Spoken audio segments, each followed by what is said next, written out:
Welcome back to another episode of the Canadian Watch Monkey, and today I'm going to be teaching you how to remove a Cyclops or magnifier from a watch. And this one here is a one that I had installed on this squall. I had no intentions of selling it, but I decided to let it go, and the person that is purchasing the watch requested that I remove the Cyclops, and I said, sure, this won't be a problem.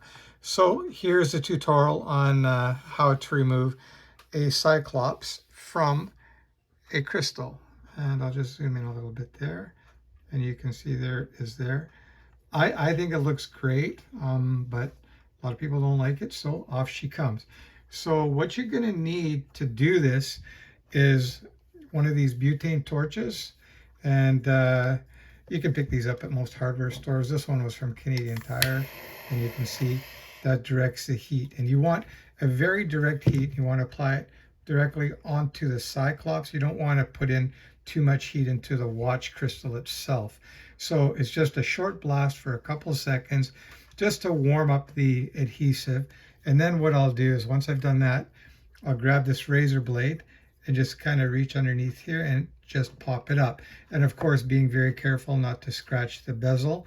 The other thing I want to point out too, don't try this, is if you have AR coating on the outside of your sapphire glass. Okay, if you've got AR coating on the outside, you're going to damage it for sure. So that would be not a good thing. In that case, you just leave the Cyclops alone.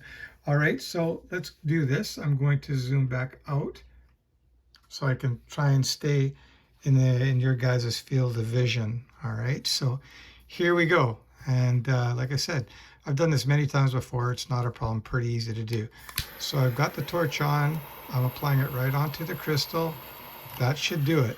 All right, so once I've done that, all I'm going to do is pop that off like that, and you can see it's off.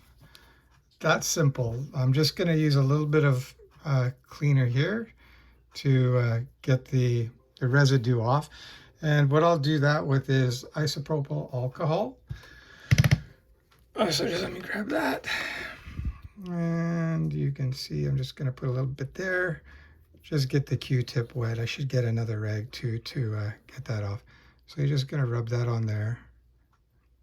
And it was that easy. All right, so I'm just going to scratch that off with my fingernail. Don't need anything more than that. So again, you want to inflict as little heat and any kind of abuse to the watch as possible. So there you go. Just let me get a wiping rag here to just kind of finish things off. And you'll see it's off and it looks perfect again. Okay, so just wipe that down like that. Okay, so there you have it. The sapphire glass has been removed. And it was that easy. I'll just zoom in for you guys so you can take a close look. No damage anywhere. Very little heat was put into the crystal and the watch. And voila, there you have it. And again, putting on a crystal, if you look at one of my earlier videos, I had showed you guys how to put it on. So it is reversible. Personally, I really like having magnifiers on glass because my eyes aren't that great, for number one. And secondly, I think it gives a visual interest to the watch. So anyway, the new owner of this watch will be receiving this very shortly without the sapphire crystal, or the magnifier, sorry, not the sapphire crystal. All right, so that's a nice short one for you guys. Hope you enjoyed that episode of the Canadian Watch Monkey.